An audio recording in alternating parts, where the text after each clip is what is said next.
Good morning, students. Today let us see part 2, page number 121, unit 4, supplementary, The Aged Mother, written by Matsu Baso. Once more he shouldered his burden. அதாவது எதிலிருந்து இந்த கதையானது தொடங்குது அப்படின்னா, அந்த நாட்டு மன்னரானவர், கொடூரமான மன்னனானவர், அவருக்கு உடம்பு சரியில்லைனால கிராமத்தில் இருக்கக்கூடிய அனைத்து மக்களையும் இல்லை வயதானவங்களைய எல்லாரையும் கொல்ல சொல்லி உத்தரவு போடுறாரு. அதனால் மவுண்டெயினுக்கு அவங்க அம்மா எடுத்து தூக்கிட்டு போகிறாரு. அங்கே போய் பார்த்ததுக்கப்புறம் கொஞ்ச நேரத்தில்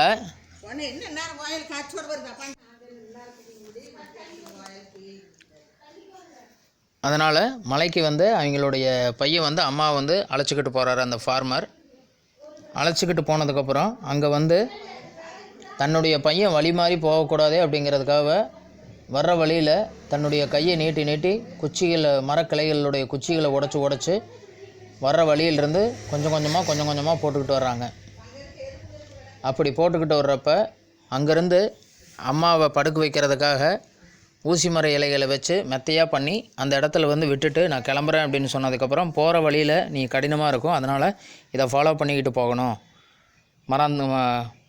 இடம் மாதிரி போயிடாத அப்படின்னு சொல்லி அம்மா பையனை கேட்டுக்கொண்டனால இதை நினச்சி கண்ணீர் விட்டு, இல்லை நான் உங்களை திருப்பி வீட்டுக்கே கூட்டிகிட்டு போகிறேன், இறந்தால் 2 பேருமே இறந்து போகலாம் அப்படின்னு சொல்லி அவர் சொல்லிவிட்டு அங்கேருந்து அவர் கூட்டிகிட்டு வர்றார். இப்போ லெசனுக்கு வரலாம். Once more he shouldered his burden, how light it seemed now. burden அப்படின்னா சுமை. அவருடைய தாயை தன்னுடைய தோளில் எடுத்துக்கொண்டு இப்பொழுது and hastened down the path through the shadows and the moonlight. எந்த வழியாக போகிறாங்கன்னா, நிழல் வழியாகவும் அடுத்தது நிலாவின் வெளிச்சத்தின் மூலமாகவும் அந்த இடத்தை விட்டு அவர்கள் கிளம்புகிறார்கள். to the little hut in the valley. பள்ளத்தாக்கு, வேலினா பள்ளத்தாக்கில் இருக்கக்கூடிய அவர்களுடைய வீட்டிற்கு அவர்கள் செல்கிறார்கள். beneath the kitchen floor was the wall closet for food which was covered and hidden from view. அதாவது beneath அப்படின்னா அண்டர், சமையலறையுடைய ஃப்ளோருக்கு அடியில் ஒரு வால்டு க்ளோசட் ஃபார் ஃபுட்டு, அதாவது தானியங்களை உணவு பண்டங்களை சேமிக்க வைக்கக்கூடிய ஒரு இடம், அது மற்றவர்களுடைய கண்களுக்கு தெரியாத அளவுக்கு இருப்பது போல காட்சியளிக்கின்றது. There the son hid his mother, supplying her with everything she needed, continuously watching and fearing she would be discovered. இந்த இடத்துல discovered அப்படின்னா found. அதாவது there the son hid. அடுத்தது there the son hid his mother. அங்கே அவங்களுடைய அம்மாவை மறைச்சி வைக்கிறாங்க. supplying her with everything she needed. அவளுக்கு தேவையான என்னென்ன வேணுமோ எல்லாமே அவங்களுக்கு அங்கே குடிக்கிறாங்க. கண்டினியூஸ்லி வாட்சிங் and fearing she would be discovered. Continuously வாட்சிங்னா தொடர்ந்து கவனிப்பதும், அடுத்தது பயத்துடன் அவர்கள் கண்டுபிடிக்கப்படுவாரா அப்படின்னு சொல்லி அவர் கவனிச்சிட்டு இருக்காரு. டைம் பாஸ்ட் அப்படின்னா நேரம் கடந்தது. And he was beginning to feel safe when again the governor sent forth heralds bearing an unreasonable order, seemingly as a boast of his power. When again the governor sent forth heralds அப்படின்னா அரசர் என்ன சொல்கிறாரோ அதை மக்களுக்கு தகவல் தெரிவிக்கக்கூடியவங்கிட்ட மறுபடியும் அவங்க வர்றாங்க. bearing an unreasonable order, ஏற்க முடியாத ஒரு கட்டளையுடன், seemingly as a boast of his power, வெளி தோற்றத்தில் ஒரு செருக்குடன் இருக்கக்கூடிய ஒரு பேசுதல், ஒரு பவரில் இருக்கக்கூடிய அரசர் ஒரு காரணமே இல்லாத ஒரு கட்டளையை ஏற்றிருக்கிறார். அவருக்கு உடம்பு சரியில்லை அப்படிங்கிறதுக்காக மக்களெல்லாம் இறந்து போகணும், வயதானவங்களெல்லாம் கொல்லுங்க அப்படிங்கிறார். his demand was that his subjects should present him with the rope of ashes. அவருடைய டிமாண்ட் என்ன அப்படின்னா, யாரெல்லாம் வயதானவர்கள் கொல்லப்பட்டார்களோ அவங்களுடைய எரிச்ச அந்த சாம்பலானது, ஆஷனா சாம்பல், அந்த சாம்பலானது அவருக்கு முன்னாடி காட்டணும் அப்படின்னு சொல்லி அவர் சொல்கிறார். அடுத்தது the entire province trembled with dread. entire province அப்படின்னா மகாணம் முழுவதும் நடுக்கத்திலும் ஒரு பயத்திலும் இருந்தனர். the order must be obeyed who in all signing could make a rope of ashes. அதாவது நான் இட்ட கட்டளையானது அனைவரும் ஏற்றுக்கொள்ள வேண்டும். நீங்கள் யாரை எரித்தீர்களோ அவர்களுடைய சாம்பலை காட்ட வேண்டும். one night in great distress. ஒரு இரவானது என்ன ஆகுது அப்படின்னா அவருக்கு இந்த ஃபார்மருக்கு ஒரு மனவேதனை ஏற்படுது. the son whispered the news to his hidden mother. அதாவது அன்னைக்கு நைட்டு போய் அவங்க அம்மாட்ட இப்படி ரோப் ஆஃப் ஆசஸ் சாம்பலை காட்டணும் அப்படின்னு சொல்லி அரசர் கட்டளையிட்டிருக்கிறாரு அப்படின்னு சொல்லி முணுமுணுத்த குரலில் சொல்கிறாரு. Wait she said, I will think. கொஞ்சம் பொறு தம்பி அப்படின்னு சொல்லிவிட்டு நான் யோசனை பண்ணுறேன், இதுக்கு என்ன பண்ணலாம் அப்படின்னு சொல்கிறார். அந்த second day she told him what to do. ரெண்டாவது நாள் என்ன செய்யணும் அப்படின்னு சொல்லி அவங்க அம்மா அவர்கிட்ட சொல்கிறாரு. Make rope of twisted straw. twisted strawனா உருவத்தை உருவாக்க ஒரு திரித்த வைக்கோலை, அதாவது வைக்கோலில் பொம்மை செஞ்சு அதை எரித்து அதனுடைய சாம்பல் இதுதான் அப்படின்னு சொல்லி காட்டு அப்படின்னு சொல்லி சொல்கிறார். then stretched it upon the row of flat stones and burned it on the windless night. அதாவது இந்த ரோ ஆஃப் ஃப்ளாட் ஸ்டோன்ஸ் அப்படின்னா கீழே படுக்க வைக்கப்பட்டுள்ள, அதாவது ஒரு டெட் பாடிக்கு கீழே அடுக்கி வச்சுருந்த கல் எப்படி இருக்குமோ அது மாதிரி கல்லை அடுக்கி வச்சு, விண்ட்லெஸ் நைட் அப்படின்னா காற்று இல்லாத அந்த இரவு நேரத்தில் அந்த ரோப் ஆஃப் ஆசஸ் என்ன பண்ணுறாருன்னா அந்த ஸ்ட்ராவை வைக்கோலை எரிக்கிறாங்க. he called the people together and did as he said, and when the blaze died down, there upon the stones with every twist and fiber sewing perfectly lay a rope of ashes. அதாவது எல்லாத்துக்கிட்டையும் கூப்பிட்டு இப்படி செய்ய சொன்னாங்க அப்படின்னு சொல்லி சொன்னதுக்கப்புறம், place அப்படின்னா தீ, நெருப்பானது அணைந்த பிறகு, there upon the stones அந்த கற்கள் மீது என்ன இருக்குன்னா with every twist and fiber அப்படின்னா எல்லா நெளிவு சுழிவுகளுக்கும், அடுத்தது எல்லா இடங்களிலும் ஒரு உருவத்தை எரித்தால் எப்படி காட்சி அளிக்குமோ அதை போல அந்த இடமானது காட்சி அளிக்கின்றது. அடுத்து, the governor was pleased at the wit of the youth and praised greatly, but he demanded to know where he had obtained his wisdom. alas, alas, cried the farmer. the governor was pleased at the wit of the youth and praised greatly. இப்படி பண்ணிட்டீங்க, நான் சொன்னதை கேட்டிருக்கீங்க அப்படின்னு சொல்லி ஒன்று கேட்டுக்கிட்டு இருக்கிறப்ப, but he demanded to know where he had obtained his wisdom. wisdom அப்படின்னா உங்களுக்கு தெரியும், நான் சொன்னக்கூடிய பேச்சை நீங்கள் கேட்டு நடந்தனால உங்களுக்கு இப்படி ஒரு நிலை வந்ததுக்கு எப்படி என்ன பண்ணீங்க அப்படின்னு சொல்லி அவர் கேட்குறாரு.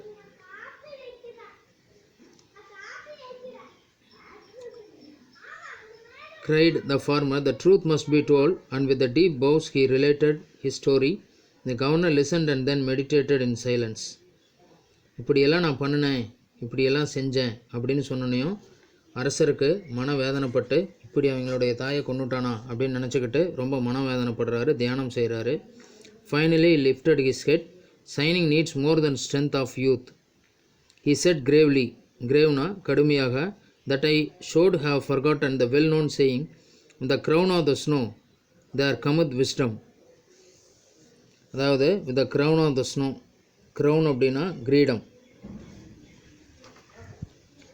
கமத் அப்படின்னா வரும்பொழுதே அப்படின்னு அர்த்தம். wisdom, that's very hour a cruel law was abolished. இப்படியெல்லாம் செஞ்சதை நினச்சி நான் ரொம்ப வருத்தப்படுறேன். எந்த இடத்தில் கிரீடம் இருக்கிறதோ அங்குதான் என்னது ஒரு சுதந்திரமும் இருக்கின்றது அப்படின்னு சொல்லி அவர் சொன்னோன்னையும் உடனே அரசர் இது போன்ற கட்டளைகளை இனிமேல் இடமாட்டேன் அப்படின்னு சொல்லிட்டு உடனே அதை ஆணையை தடை செய்கிறார், அபாலிஷ் பண்ணுறாரு. And custom drifted into as far as past that only legends remain. அதாவது drifted அப்படின்னா விலகுதல், into as far a past that one legends remain. அதாவது இனிமேல் இது போன்ற சம்பவங்கள் நடக்கக்கூடாது, இது போன்ற கட்டளைகளானது இடப்படாது அப்படின்னு சொல்லி அரசர் அந்த உத்தரவை திருப்பி வாங்கிக்கிறார். அடுத்ததுன்னா அபவுட் த ஆத்தர் மேட்சுவோ பாசோ. இவர் வந்து 1644 1694 வரைக்கும் இருந்தார். அதாவது 54 64 74 84 50 வருஷம் வாழ்ந்தவர் இவர். One of the most famous poets of Japan. ஜப்பானில் இருக்கக்கூடிய பெரிய போயட்ஸ், அதாவது அனைவருக்கும் தெரிந்த ஒரு போயட் இவர். Japan many of his poems are seen on monuments and traditional signs. அதாவது இவருடைய போயம்ஸ் எல்லாம் எங்கே பார்க்கலான்னா பாரம்பரியமாக்க மிக்க இடங்களில், ட்ரெடிஷ்னல் சைட்ஸ். அடுத்தது மானுமெண்ட்ஸ் அப்படின்னா கலைப்பொருட்கள் எல்லாம் வச்சுருப்பாங்க பார்த்தீங்களா, அந்த இடத்துல இவருடைய போயம்ஸ் பார்க்கலாம். Faso was introduced to poetry at the young age and quickly became well known through out Japan. அதாவது சின்ன வயசுலேயே அவரெல்லாம் போயம் எழுதக்கூடிய திறமை இருந்தனால ஜப்பான் ஃபுல்லாகவே எல்லாத்துக்கும் தெரியக்கூடிய நிலை ஏற்பட்டது. He made a living as a teacher but later traveled throughout the country to gain inspiration for his writing. Inspirationனா ஈர்ப்பு. He made a living as a teacher, அதாவது அவருடைய வாழ்நாள் முழுவதும் ஒரு ஆசிரியராக இருந்தாலும் கூட உலகம் முழுவதும் அவருக்கு ஒரு ஈர்ப்பு கிடைக்கணும், அவரை பற்றி எல்லாரும் தெரிஞ்சுக்கணும் அப்படிங்கிறதுக்காக உலகம் முழுவதும் அவர் சுற்றி வந்தார். அடுத்த கிளாசரி. டெஸ்பாட்டிக், க்ரூயல் ஒரு தந்திரமான. ப்ரொக்ளமேஷன் அப்படின்னா அறிவிப்பு, அனௌன்ஸ்மெண்ட். பார்பரஸ்னா extremely brutal or mercilessly harsh, அதாவது கருணையற்றவர். அபண்டன் அப்படின்னா desert, give up completely, ban. ரெவரன்ஸ்னா டீப் ரெஸ்பெக்ட், ஆழ்ந்த மரியாதை. மேண்டேட்னா அஃபிஷியல் ஆர்டர், அரச கட்டளை. சம்மிட்னா மலை உச்சி, the topmost point of the hill or mountain. Injection an order restraining someone from performing an act, அதாவது இன்ஜெக்ட் அப்படின்னா அந்த இடத்துல தூண்டுதல். அடுத்து ஷில்டுனா wrinkled and contracted due to old age or due to strain, அதாவது நெளிந்த உடம்பு பகுதி அல்லது தோல் பகுதி. கிரேவ்லி அப்படின்னா சீரியஸ்லி. ஓகேயா. அடுத்தது இந்த இடத்துல rearrange the sentence given below in the current sequence. The son made up his mind to take back his mother home. இதில் லைனாக கொடுத்துருக்காங்க உங்களுக்கு 8 சென்டென்ஸு. இதை ஆர்டர் வைஸ் எழுதணும்.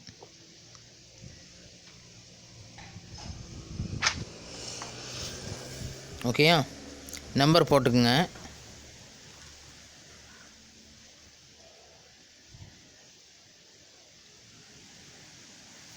Four, 2, 8, 6.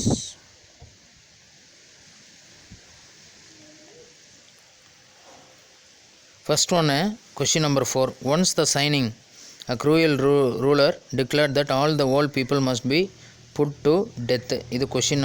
இது answer number 1. 2. A farmer decided to leave his old mother on the top of the mountain. Question number 2ல இதுதான் second answer. 3.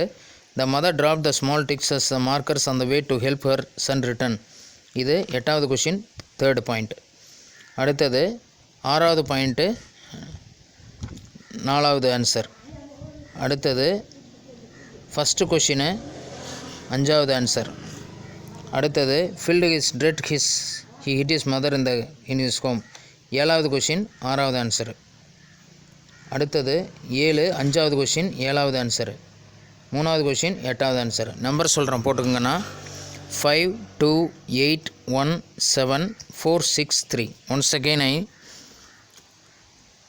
tell you 5, 2, 8, 1, 7, 4, 6, 3. ஓகேயா. இதுதான் நம்பர். அடுத்தது identify the character or speaker. இந்த இடத்துல யார் கேரக்டர், யாரை குறிக்கின்றது அல்லது யார் பேசுகிறார். இப்போ இந்த இடத்துல பாருங்கள், he gave orders to the age to be put to death. இதுக்கு answer the governor of shining. He considered the order to be the kindest mode of death, அதாவது எளிய முறையில் அவர்கள் கொல்லப்பட வேண்டும். யாருடைய ஆர்டரு? அரசருடைய ஆர்டர் இவங்களை கைண்டஸ்ட்டாக, அதாவது தொந்தரவு பண்ணாமல் கொல்லணும் அப்படின்னு சொல்லி யோசனை பண்ணது யாருன்னா the farmer. She quietly dropped some twigs on the way. Farmer's old mother Let not thine eyes be blinded. Farmer, the farmer's old mother. Together we will follow the path, together we will die. The farmer. I will think. The farmer's old mother. The trust must be told. The truth must be told. அப்படின்னு யார் சொன்னாங்கன்னா, உண்மை சொல்லப்படணும் அப்படின்னு கேட்டது யாருன்னா, the farmer. Question number 8. He listened and meditated in silence. The governor of signing. Signing needs more than the strength of youth. The governor of signing. With the crown of snow there cometh wisdom. The governor of signing. அடுத்தது E option. Choose the appropriate answer and fill in the blanks. Signing was government by a dash leader. எப்படிப்பட்ட ஒரு அரசரால் ஆட்சி செய்யப்பட்டது? Cruel. The dash was the principal food for the poor.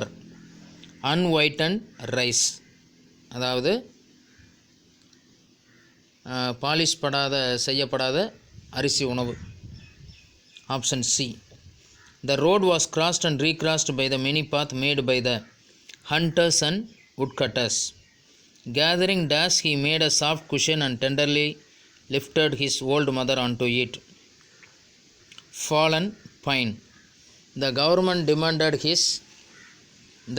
demanded that his subject should present him with the rope of asses. Okay, Unit 4 supplementary completed. Unit 4 completed. Thank you.